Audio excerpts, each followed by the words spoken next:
हाय विद्यार्थियों, circle point channel पर आप सबों का स्वागत है।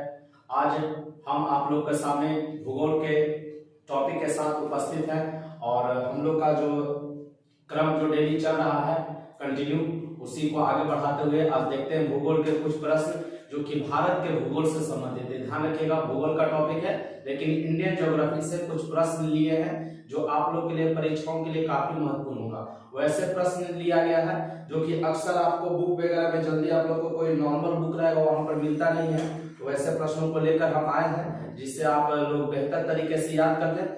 और आज से ही आप लोग को ध्यान दीजिएगा, ऑफलाइन सेंटर पर हमारा जो कि कोचिंग है वहां से इंडियन ज्योग्राफी चालू हुआ है, तो उन बच्चों के लिए भी काफी लाभदायक होगा जो कि पढ़ रहे हैं। और वैसे बच्चे जो कि आप दूर दराज कहीं बैठे वीडियो को देख रहे हैं वो बच्चों के लिए भी लाभदायक है। तो चलिए हम लोग देखते हैं। आज पहला टॉपिक लिए हैं कि कर्क रेखा। ध्यान दीजिएगा, कर्क रेखा के उत्तर में स्थित भारतीय राज्य, कर्क रेखा के उत्तर में स्थित भारतीय राज्य, ठीक है। और आपको पता होगा कि कर्क रेखा भारत से होकर गुजरती है और 23.5 डिग्री उत्तरी अक्षांश को क्या कहा गया? कर्क रेखा। फिर से ध्यान रखिएगा कि भारत के बीचों बीच कहेगा कि कौन सी रेखा गुजरती है, तो कर्क रेखा, जो कि नॉर्थ और साउथ दो हिस्सों में बांट देती है। और कर्क रेखा पर स्थित अगर आज पूछता है तो वो 8 राज्य होते हैं। पूछ देगा कि कर्क रेखा पर स्थित, ये कर्क रेखा पर स्थित राज्य नहीं है, ये कर्क रेखा से उत्तर में और कर्क रेखा के दक्षिण पर। और कर्क रेखा पर स्थित राज्य पूछेगा तो वो 8 राज्य होता है। गुजरात है, राजस्थान है, मध्य प्रदेश है, छत्तीसगढ़ है, झारखंड है, पश्चिम बंगाल है, त्रिपुरा है, मिजोरम है। ये 8 राज्य है जो कर्क रेखा पर स्थित है। लेकिन हम देख रहे हैं कर्क रेखा से उत्तर में कौन है और कर्क रेखा से दक्षिण में कौन है। कभी कभी ये भी प्रश्न रह जाता है परीक्षाओं में, तो वहां पर थोड़ा सा कंफ्यूज हम हो जाते हैं। लेकिन अगर इस बात को से वाकिफ रहेंगे तो कंफ्यूजन की आवश्यकता नहीं है। तो चलिए देखते हैं। कर्क रेखा से उत्तर में स्थित पहला राज्य आता है हिमाचल प्रदेश, पंजाब, उत्तराखंड, हरियाणा, उत्तर प्रदेश, बिहार, सिक्किम, अरुणाचल, असम, मेघालय, नागालैंड, मणिपुर। फिर से ध्यान रखिएगा, हिमाचल प्रदेश, पंजाब, उत्तराखंड, हरियाणा, उत्तर प्रदेश, बिहार, सिक्किम, अरुणाचल, असम, मेघालय, नागालैंड, मणिपुर। ये कर्क रेखा से उत्तर में स्थित है, कर्क रेखा से उत्तर में स्थित है। अब कर्क रेखा के दक्षिण में स्थित भारतीय राज्य देखें जो कर्क रेखा से दक्षिण में है, तो ध्यान रखिएगा महाराष्ट्र है, गोवा, कर्नाटक, केरल, तमिलनाडु, आंध्र प्रदेश, तेलंगाना और ओडिशा। फिर से ध्यान रखिएगा, महाराष्ट्र, गोवा, कर्नाटक, केरल, तमिलनाडु, आंध्र प्रदेश, तेलंगाना और ओडिशा। ये जो है कर्क रेखा से किस साइड में है? दक्षिण में, कर्क रेखा से दक्षिण में है। और ऊपर वाले राज्य क्या बताएं? कर्क रेखा से उत्तर में, ठीक है। अगर आप में से कोई बच्चे हैं जिनको कर्क रेखा पर स्थित राज्य नहीं आपको पता है कि कर्क रेखा पर, ठीक है, जो कर्क रेखा जिस राज्य को क्रॉस करती है, तो 8 राज्य है, लिख लीजिएगा कि कर्क रेखा भारत के 8 राज्यों से होकर गुजरती है। नाम लिख लीजिए, गुजरात, राजस्थान, मध्य प्रदेश, छत्तीसगढ़, झारखंड, पश्चिम बंगाल, त्रिपुरा, मिजोरम। चलिए बढ़ते हैं आगे। तमिलनाडु के कन्याकुमारी के कैटमरी, एक जगह ध्यान दीजिएगा, तमिलनाडु के कन्याकुमारी कैटमरी में बंगाल की खाड़ी, ध्यान रखिएगा, बंगाल की खाड़ी, अरब सागर और हिंद महासागर, ये तीनों आपस में मिल जाता है। कहेगा कि बंगाल की खाड़ी, अरब सागर और हिंद महासागर, ये तीनों महासागर कहाँ मिलेगा? तो तमिलनाडु के कन्याकुमारी में। फिर से ध्यान रखिएगा, तमिलनाडु के कन्याकुमारी में कौन कौन मिलेगा? तो बंगाल की खाड़ी, अरब सागर और हिंद महासागर, ये तीनों जाकर कहाँ मिला? तमिलनाडु के कन्याकुमारी में। तीनों एक दूसरे से मिल जाएगा, बंगाल की खाड़ी, अरब सागर और हिंद महासागर। भारत के 9 राज्य समुद्री सीमा बनाते हैं, ध्यान रखिएगा, भारत के कितने राज्य समुद्री सीमा बनाते हैं? तो 9 राज्य। माने समुद्र तटवर्ती राज्य पूछेगा तो 9 होंगे। समुद्र से जुड़े हुए राज्य, जब जो राज्य समुद्र के किनारे है उसकी संख्या कितना है? 9। और 19 राज्य ऐसे हैं जिसकी समुद्री सीमा नहीं बनती है। तो समुद्री सीमा बनाने वाले राज्य याद रखेंगे कितने? 9। और ऐसे कितने राज्य जो समुद्री सीमा नहीं बनेगा? तो 19 राज्य समुद्री सीमा नहीं बनाता है। और 9 और 19 जोड़ेगा तो कितना? 28। और वर्तमान में भारत में कितना राज्य है? 28 है। अब अगला प्रश्न देखेंगे, 9 राज्य कौन कौन है जो ध्यान दे दीजिए कि जो समुद्री सीमा बनाएगा, क्योंकि कौन नहीं बनाता है? 19 राज्य है, तब वो याद करना थोड़ा सा मुश्किल है। तो 9 राज्य याद कर लेंगे तो 19 जो अपने आप पता चल जाएगा कि जो सीमा नहीं बनाता है। तो देखेंगे अरब सागर के साथ सीमा बनाने वाले 5 राज्य, ठीक है। अरब सागर, एक अरब सागर से बनाएगा और एक बंगाल की खाड़ी से। तो अरब सागर से 5 राज्य बनाएगा, कौन कौन? गुजरात, महाराष्ट्र, गोवा, कर्नाटक, केरल। मतलब अरब सागर के तट पर कौन कौन? गुजरात, महाराष्ट्र, गोवा, कर्नाटक और केरल, ये अरब सागर के साथ सीमा बना देगा। फिर बंगाल की खाड़ी के साथ 4 राज्य, तब 5 4 कितने? 9। देखेंगे 5 है जो अरब सागर के साथ और 4 है जो बंगाल की खाड़ी के साथ। कौन कौन? पश्चिम बंगाल, ओडिशा, आंध्र प्रदेश, तमिलनाडु। पश्चिम बंगाल, ओडिशा, आंध्र प्रदेश और तमिलनाडु, ये बंगाल की खाड़ी के साथ, ये आप याद रखेंगे। तमिलनाडु और श्रीलंका के बीच में पूछेगा कि कौन सी खाड़ी है, तो मन्नार की खाड़ी, याद रखेंगे। तमिलनाडु और श्रीलंका के बीच में कौन खाड़ी है, तो मन्नार की खाड़ी। तमिलनाडु और श्रीलंका के बीच में खाड़ी पूछेगा तो कौन हो जाएगा? देखिए अगला क्वेश्चन हम लोग का है कि सबसे लंबी समुद्री सीमा किस राज्य की है, तो याद रखेंगे गुजरात की। सबसे लंबी समुद्री सीमा पूछेगा तो गुजरात का, और सबसे छोटा पूछेगा तो गोवा का। फिर से ध्यान रखिएगा, सबसे लंबी समुद्री सीमा बनाने वाला राज्य कौन है, तो गुजरात है। और सबसे छोटी समुद्री सीमा किस राज्य की है, तो गोवा की। और ऐसे भी सबसे छोटा राज्य भी गोवा है। पूछेगा कि सबसे छोटा राज्य क्षेत्रफल की दृष्टि से कौन है, तो गोवा। सबसे बड़ा राजस्थान आता है। तो फिर से ध्यान रखिएगा, तमिलनाडु श्रीलंका के बीच में मन्नार की खाड़ी है। 5 राज्य है जो आप ध्यान रखेंगे अरब सागर, और 4 राज्य है जो बंगाल की खाड़ी के साथ। यही 9 राज्य कौन कौन है समुद्री सीमा बनाने वाले? गुजरात, महाराष्ट्र, गोवा, कर्नाटक, केरल, पश्चिम बंगाल, उड़ीसा, आंध्र प्रदेश और तमिलनाडु, ये 9 राज्य है जो सीमा बनाएंगे। फिर अगला सवाल देखते हैं, दक्षिण भारत की सबसे लंबी समुद्री सीमा पूछेगा तो आंध्र प्रदेश है। पूछेगा दक्षिण भारत की सबसे लंबी समुद्री सीमा, तो आंध्र प्रदेश। ओवरऑल पूछेगा कि भारत की सबसे लंबी सीमा, तो गुजरात। समुद्र तटवर्ती राज्य में कि सबसे लंबी समुद्री सीमा पूछेगा तो गुजरात। लेकिन दक्षिण भारत की सबसे लंबी समुद्री पूछेगा तो आंध्र प्रदेश। कौन हो जाएगा? आंध्र प्रदेश। याद रखिए, भारत की सबसे लंबी समुद्री सीमा गुजरात, दक्षिण भारत की सबसे लंबी समुद्री सीमा आंध्र प्रदेश हो जाएगा। त्रिपुरा एक ऐसा राज्य है जो 3 तरफ से बांग्लादेश से घिरा हुआ है। 3 साइड से बांग्लादेश से घिरा हुआ राज्य कौन होगा? त्रिपुरा।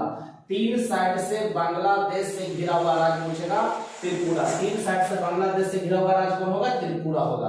3 साइड से 3 ओर से बांग्लादेश से घिरा हुआ राज्य पूछेगा तो त्रिपुरा हो जाएगा। अरुणाचल प्रदेश को पूर्व में नेपाल,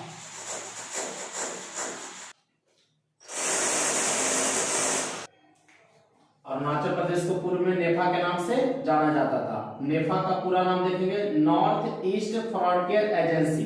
अरुणाचल प्रदेश को पूछेगा कि पूर्व में, या कहेगा नेफा किसका पुराना नाम था? अरुणाचल प्रदेश का।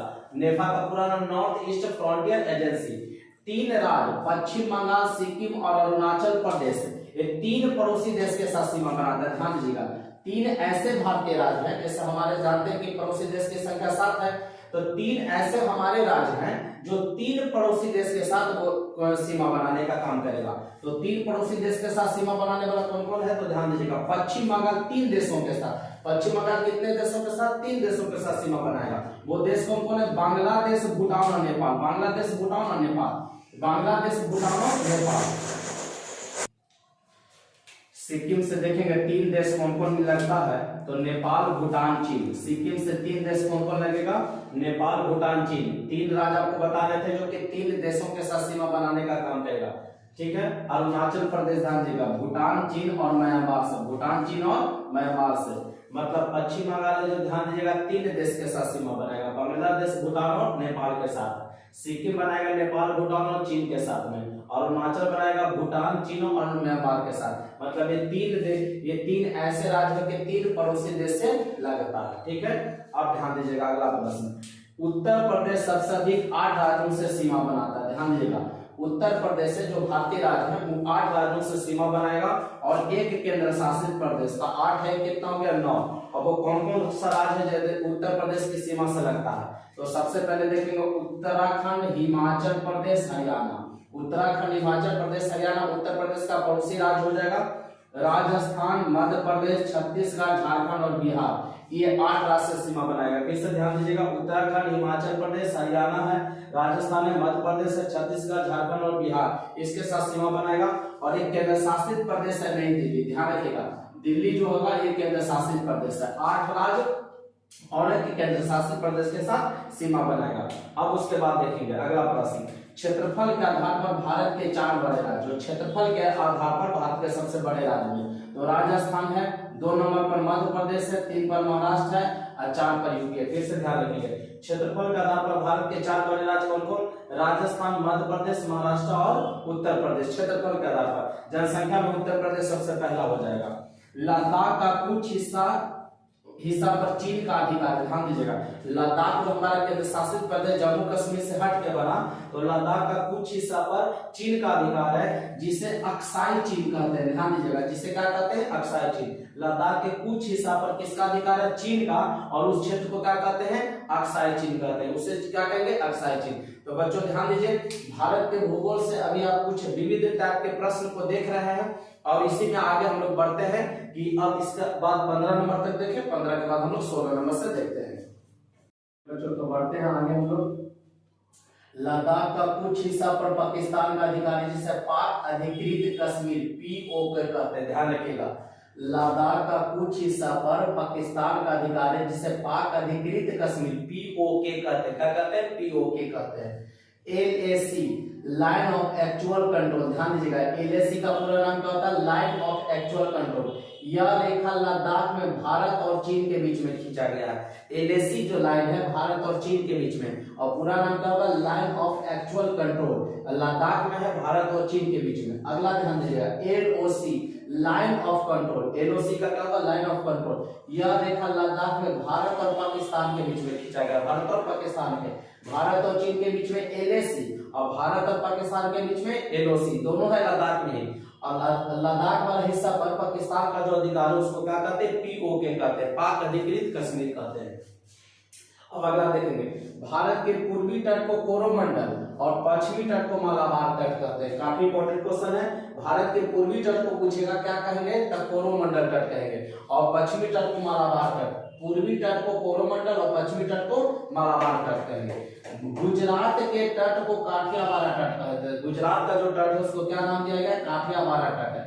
दमन से गोवा तक, दमन से गोवा तक के तट को कोंकण तट कहते हैं। दमन से गोवा तक के तट को क्या कहेंगे? कोंकण तट।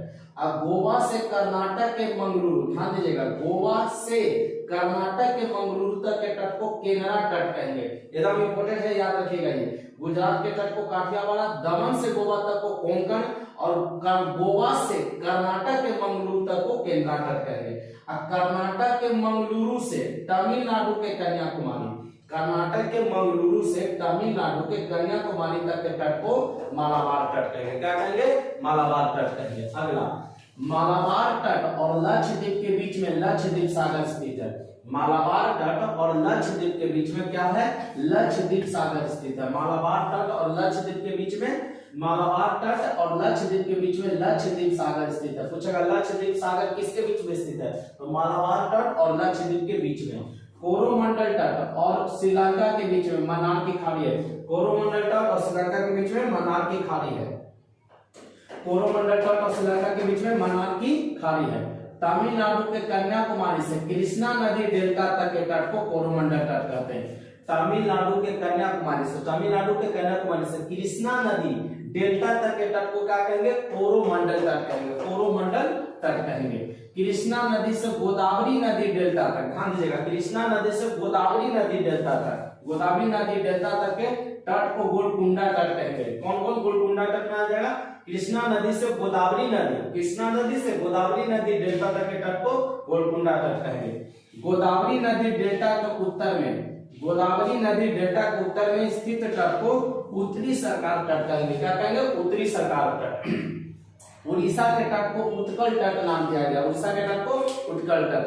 तो तटों से संबंधित जो भी प्रश्न था आप लोग इंडियन ज्योग्राफी में देख लिए, और इसको आप अच्छे तरीके से याद कर लीजिएगा, बेहतर तरीके से। और हम लोग इसी के आगे मिलेंगे कल इंडियन ज्योग्राफी में ही अगले पार्ट में। तो तब तक के लिए बेस्ट ऑफ लक। जय हिंद, जय भारत।